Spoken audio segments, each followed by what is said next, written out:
come back, I remember being super excited. I just needed a place to go back to. I needed to be back in the church. And it almost felt like this hunger that developed propelled this generation of teenagers back into the youth room, back into Mass. What used to be a guarantee is seen as a gift now. Life Teen was a critical part in helping parishes come back. What's been really inspiring is to see those parishes that implement Life Teen. They never gave up. So going back to normal, or this new normal, I feel like Life Teen is essential because it equips us to do what we have always needed to do from the very beginning, which is build relationships. We can bounce back from the past year and a half and not be the same that we were 2 years ago, but come out a changed church that is ready to approach ministry like we never have before. Life Teen is more than just a program. It's a model of youth ministry that brings teenagers together for the sake of growing in love with Jesus Christ through the beauty of the Catholic faith. And so Life Teen creates that community for the teens to come to, be around people that are struggling with the same things that they're struggling with. Especially if you don't feel comfortable with like your parents or your friends at school, you know that there's these people who will really listen to you or really there for you. What Life Teen does so well is that it creates these resources for youth ministers to be able to not be behind their desk. And we get to do the real work of ministry, which is being there one-on-one with them, face-to-face. We need to really help youth leaders to have the courage and have the tools to reach out to young people and invite them on a journey to holiness, to sainthood. They show you that life and your relationship with God can be fun and exciting. This is a place to be yourself, whether you're weak in faith or you're strong. Everything that happens at a Life Teen summer camp or event is oriented towards a relationship with Jesus in the Eucharist. And it's something that as a parent, it's almost impossible to instill in them at the level that Life Teen does. Everybody can read a church document or a church teaching or open up a catechism, but to be able to translate it into a message, into a language, communicating the beauty and the depth of God's love and God's mercy in a way that inspires a 13-year-old girl, that uplifts and challenges a 17-year-old boy, that is glorious. Relational ministry, especially with teenagers, is always about understanding that you're called to have just a relationship with them before you even try to change their mind on anything. So when a young person leaves one of our camps or our events, they leave inspired. They come back a new person, a changed person. It wasn't just a relationship and knowing Jesus. They fell in love. We're very active in our social media. Instagram stories is very important to reaching them. What do they do after school? Do they play sports? Do they do art? Do they sing? We invest. We go to their games. We go to their plays. We journey with them. We show up in their life. But then they go home, they interact with their families, and it's really a relational ministry for families. So we need to be the living embodiment of that teaching so that they would follow us in such a way that we would become transparent and they would see Jesus. So a lot of people will say that young people are the church of tomorrow. We really believe at Life Teen that young people are the church of today. We are committed to create cultures within parishes where young people are accepted as a key part of the parish. And that's worthwhile because it's the one teen that maybe is the kindling for a total revival of the parish community. And how many souls is that going to save? Because when our teenagers are gathered towards the table of the Eucharist, that is something that has an eternal impact in the life of their souls and also in the life of the parish. I see that they have a strong devotion to the Eucharist. They're experiencing God in a profound way during those masses. And these events like XLTs where teens can come in Eucharistic adoration, have a powerful encounter with Jesus Christ, those were open to the whole parish. The situational a lot of times is that the parents tend to see how the kids have changed and they themselves actually want to become more involved. When you see 100 kids singing and praying at church, you can't help be moved by that. It strengthened my faith as well as the kids. When they keep hearing people are leaving our church, and then we have this growing confirmation group where these teens having these powerful encounters with Jesus, it's turning the tide in the opposite direction. I think teenagers have gone through what I say would be a spin cycle of culture. You really can feel like it's a David and Goliath kind of moment. A lot of the things that are being posted on social media or spread out there, they're not really true. Life Teen does a great job of being able to look at the culture, take what's good from it, and infuse that with the truth of the gospel. They're going to leave this program with a sense of, how the church responds to the pressing moral issues of our time. It changes everything. You're going to see more vocations. You're going to see more faithful families. families, raising faithful children. Those who come closer to Christ, live their discipleship, they're going to live it even when they graduate high school, even when they're out of college. It's this invitation for individual teens, and those individual teens go out and transform their circles, their spheres of influence. I think that's where transforming culture, that's where revolutionizing our world happens. I honestly don't know how people do ministry without something like Life Teen. I think it's a foundation that has kept me grounded in all the voices that I hear in the world. There's people that care about you, that invest in you.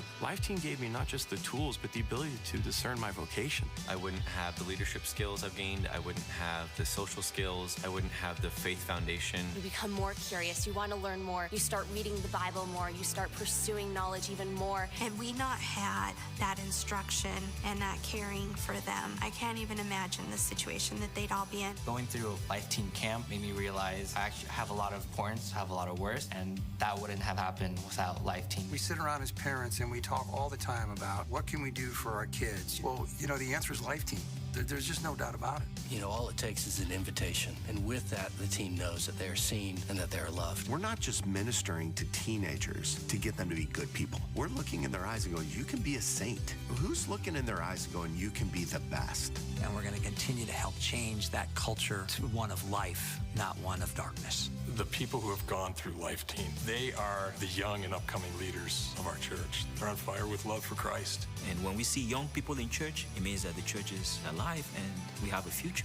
And so I believe we as a church have this amazing opportunity, especially with Life Teen, to reach out to young people, to walk with them, and to bring them the truth. Life Teen is one of the few voices that is really conveying that voice of Christ through the noise, through the chaos. And if we live that out as Life Teen taught me, we make this world a better reflection of heaven. We need that spirit of boldness because there are young people who need us. There are young people who are not going to darken the door of a church unless someone goes, looks them in the eye, and invites them in. And Life Teen has been doing that for 37 years, and we haven't even begun to scratch the surface. And I am so excited for the future of Life Teen.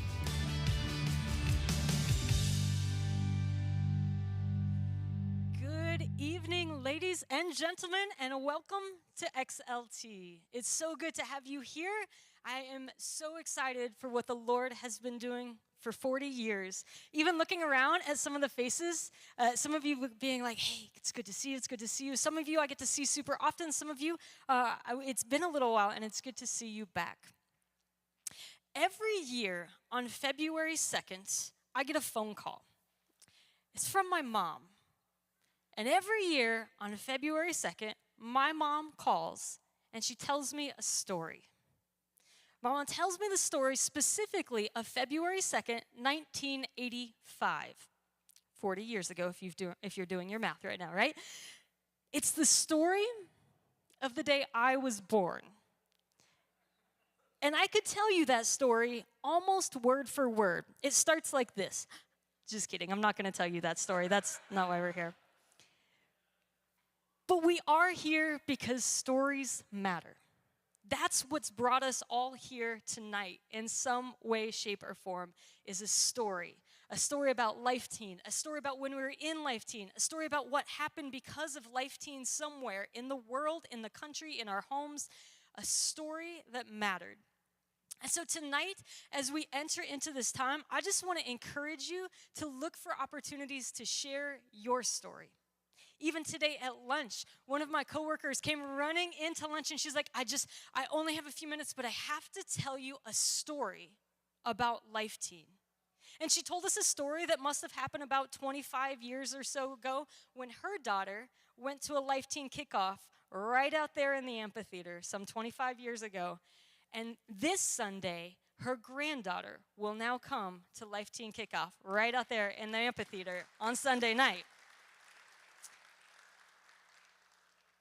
And I have to tell you that since we've been watching this event come together, the stories have been beautiful.